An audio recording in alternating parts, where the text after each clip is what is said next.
हो, चंपा भी हो, चमेली भी हो, गुलाब भी हो, हार सिंगार भी हो, और पूरा गुलदस्ता जब तैयार हो जाता है तो मोहब्बत का गुलदस्ता बन जाता है। और गंगोजमन की वादी गंगा जमुना की दूर दूर तक फैली जल राशि है। प्रकृति का विशाल अंबार सुमन विविध है। नवैद फूलों की सुगंध भवन हो। भारत की जन्मभूमि प्रयागराज इलाहाबाद कला और संस्कृति का संगम है। ऋषियों मुनियों की तपभूमि जहाँ लाखों करोड़ इंसान गगन की वादी पर अमन, शांति, एकता, प्यार, चाहत, आदमियत का पैगाम देते हैं। काबिल तारीफ हमारे भी मानव गौ सेवा संस्थान प्रयागराज इलाहाबाद की जानिब से एक शाम इंसानियत के नाम, अमन शांति के नाम, हिंदी बोलने वालों के नाम। हिंदी का मतलब यहाँ लिखा है, लेकिन हिंदी, उर्दू, इंग्लिश, दुनिया की जितनी भी लैंग्वेज है उसमें एक लफ्ज बनता है मीम, माँ बनता है मदर। तो चाहे हिंदी में माँ कहो, माता कहो, तो मीम से मंदिर है, मीम से मस्जिद है, मीम से मक्का है, मीम से मदीना है, मीम से मुल्क है। राम का मीम गले लगा लो, मोहम्मद का मीम गले लगा लो, मंदिर मस्जिद को भूल जाओ, यही मुनीर बनेगा, यही मुशीर बनेगा, यही मुबश्शिर बनेगा, यही महान बना देगा, यही मदन मोहन मालवी बन जाएगा, यही मुकर्रम बनेगा, यही मुअज़्ज़म बनेगा। और यही फिर मन के मंदिर पर आस्था के फूल चढ़ाकर हमारे बीच अधिष्ठा कर रही है, जिसकी सदर होनी है। वो कुछ देर में इंतजार की घड़ियां खत्म हो जाएंगी। बहुत बड़ा नाम है जिसपे हमें नाज भी है। नाज फातिमा साहबा, जो गरीब गुरबा मिस्कीन और इसकी मदद करती हैं। डॉक्टर साहबा रास्ते में है, कुछ ही देर में हाजिर होंगी। मधुकर मिश्रा में नजीर भाई बहुत ही कुशल वक्ता के साथ साथ शेर व शायरी में विश्वास करने वाले में पहली बार आया और मैं आपका फैज हो गया नजीर भाई। मंच पर आशीन हमारे मिस्र यानी निशान सिंह साहब, हमारे बहुत ही पुराने साथी और बहुत अच्छे व्यवहारिक हमारे मधुकर मिश्रा जी, हमारी बड़े बहन मंजू यादव जी, सावित्री सिंह जी, आलोक दुबे जी, और मंच पे आसीन सभी हमारे सामने साथी। अस्करी भाई ने परसों बताया कि एक कार्यक्रम है, उस पर आपको आना है। तो जब मैंने देखा कि मानव गौ सेवा संस्थान का कार्ड भेजा और देखा कि हमारे सैयद सफदर आशा साहब ये कार्यक्रम कराया, तो मुझे बहुत अच्छा लगा। हमने कहा सारे कार्यक्रम, क्योंकि मैं समाजवादी पार्टी का महासचिव भी हूँ, चुनाव का समय है, लेकिन फिर भी मुझे अच्छा लगा जब मैंने देखा कि इसमें ब्राह्मण, सिख और तमाम हमारे समाज के लोग आ रहे हैं। ये बहुत अच्छी बात है। जहाँ आज जितनी भी लोग जब भाई भाई को बांटने का काम सरकारें कर रही हैं, वहाँ आप लोग इकट्ठा होकर एक समाज में एक संदेश देने का काम कर रहे हैं। ये बहुत बड़ा संदेश है। अभी मैंने सुना कि पासा भाई ने कोरोना काल में बड़ी मदद की। ये बहुत बड़ी चीज है।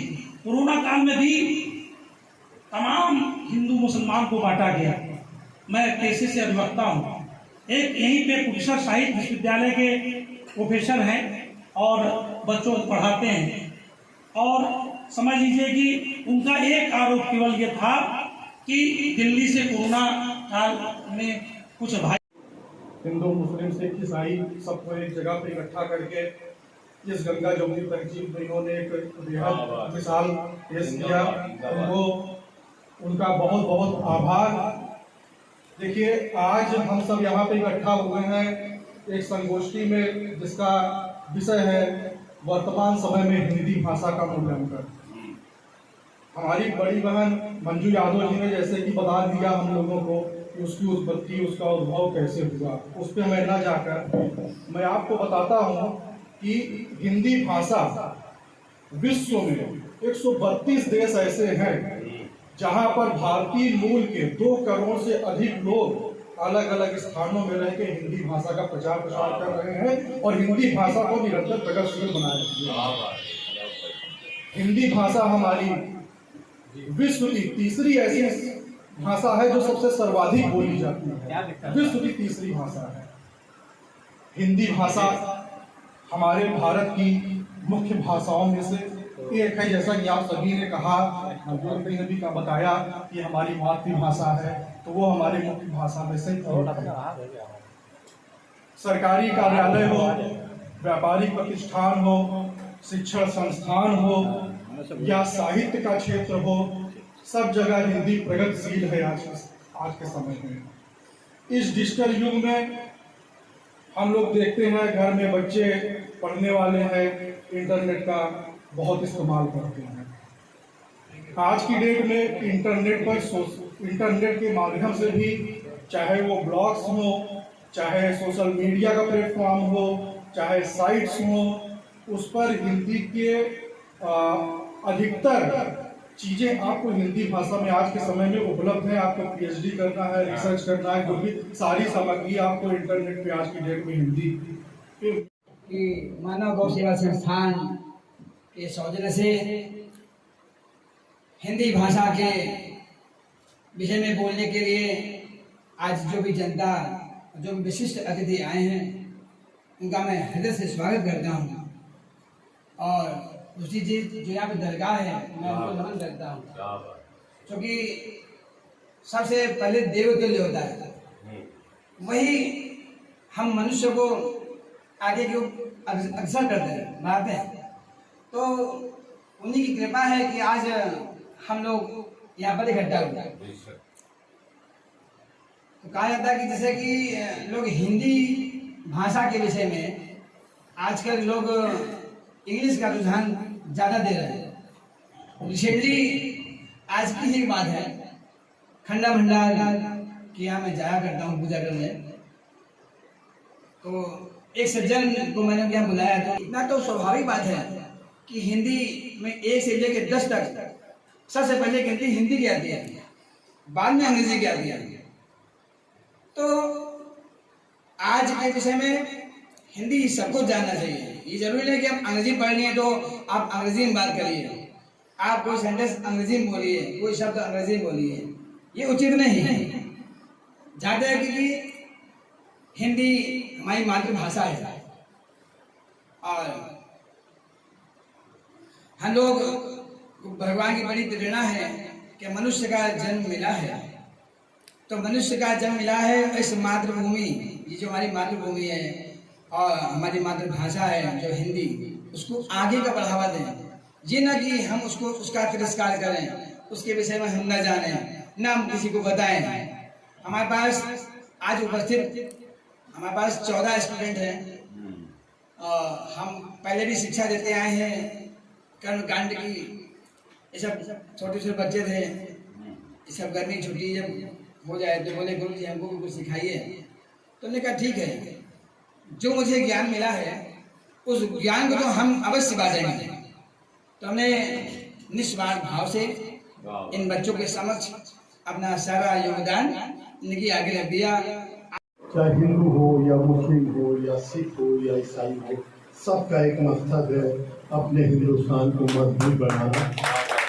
देखिए, मंदिर से सदा आती थी कि विश्व का कल्याण हो, प्राणियों में सद्भावना हो, विश्व का कल्याण हो, ये मंदिर की सदा थी। और हम जिस खुदा को मानते हैं उसे रहमतुल आलमीन कहते हैं, जिस रसूल को मानते हो उन्हें रहमतुल आलमीन कहते हैं। हम पर्टिकुलर किसी एक मजहब के लिए उन्हें नहीं कहते, पूरी दुनिया के लिए उन्हें रहमतुल आलमीन कहते हैं। हम अपने खुदा को पूरी दुनिया के लिए रब्बुल आलमीन कहते हैं। मकसद एक ही है, चाहे वो हिंदू हो, चाहे वो मुस्लिम हो, चाहे सिख हो, वो ईसाई हो, कोई भी ऐसा मजहब नहीं है जो इंसानियत को डैमेज करने के लिए हो। हर वो मजहब जो भी दुनिया में है उनका एक ही मकसद है और उस मकसद का सबसे बड़ा मकसद ये है कि इंसानियत को जिंदा रखना है। मेरा यही एक प्रोग्राम है। मैं बनारस में पढ़ा बड़ा हुआ, वहाँ काशी विद्यापीठ में पढ़ता था। लोग ये कहते थे कि यार ऐसा नहीं होता, यहाँ कभी कोई मुसलमान कप्तान नहीं हुआ। मैं 86-87 में काशी विद्यापीठ में मुसलमान कप्तान हुआ और हमारे साथ 6 मुसलमान लड़कों ने इंटर यूनिवर्सिटी खेली। तो कहीं पर भी ये अगर गलत अफवाह उड़ाई जाती है कि हम में कोई भी इख्तलाफ है, तो इख्तलाफ नहीं है, कोई भी हम में वो नहीं है। हमारा सिर्फ और सिर्फ एक मकसद है, इस प्रोग्राम का एक मकसद है, वो ये मकसद है कि हिंदू मुस्लिम सिख ईसाई सब एक साथ हों। और यही पैगाम पूरी दुनिया का है, यही माननीय प्रधानमंत्री जी का भी है कि सबका साथ सबका विकास, सबको लेके चलना है। तो हमारा भी यही मकसद है। अपने दृष्टि संपर्क से एक एलिमेंट को छोटा सा नजराना ये हमें हमारी संस्थान देती है। मैं नाज फातिमा साहिबा इलाहाबाद की आन शान इनका हार्दिक स्वागत अभिनंदन। क्या बात समझ रहे कि आनंद बहुत देर एक टूटा हुआ सागर टूटा हुआ पैमाना स्वागत हो रहा है।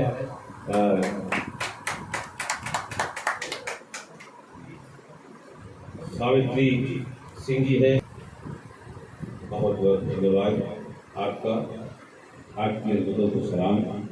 सावित्री और वो दिन दूर नहीं कि हमारे साथ बड़े बड़े पर अपनी कविता अपनी शायरी की एक पहचान बनाएंगी। इल्म के बहरे वगैरह से गहरे नायाब से जाकर कबूर जी आचार्य जी हमारे बीच हाजिर है। इंशाल्लाह अभी एक प्रोग्राम हम लोग गंगो जमुन की वादी में करेंगे, क्रूज पे करेंगे, वो भी सबकत से आगे के लिए दुआ कीजिए। बच्चे इसी तरह बहुत बड़ा काम कर रहे हैं, सराहनीय काम कर रहे हैं और इंसानियत के लिए काम कर रहे हैं। उनका धर्म इंसानियत है। सुधार वो घाट जहाँ पर मुस्लिम जा नहीं सकता था, वहां जाकर उन्होंने प्यार और मोहब्बत की शमा रोशन कर दी और यही पैगाम दिया। अपने साथ मैं मिश्रा भाई का हार्दिक स्वागत अभिनंदन। आइए अपने साथ आप भी आइए। तो थोड़ा फूल उठाने के लिए फूल गिरते हैं चमन मनाने के लिए एक जोगन में बढ़ाकर ज्ञान।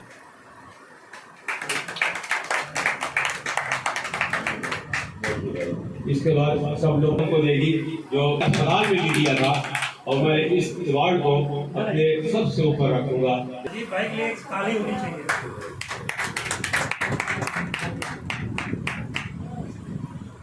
कविता प्रोफाम का एक बहुत बड़ा नाम है जो हमारे दोस्त हैं यश मालवी जी, जो हमारे साथ पूरे हिंदुस्तान में सफर करते हैं। लेकिन दूसरा यश मालवी मौसमों की जवानी लिए हुए कितनी मिठास सुबह की पहली किरण में दोनों तरफ से लीजिए, इधर से भी इधर से उधर एक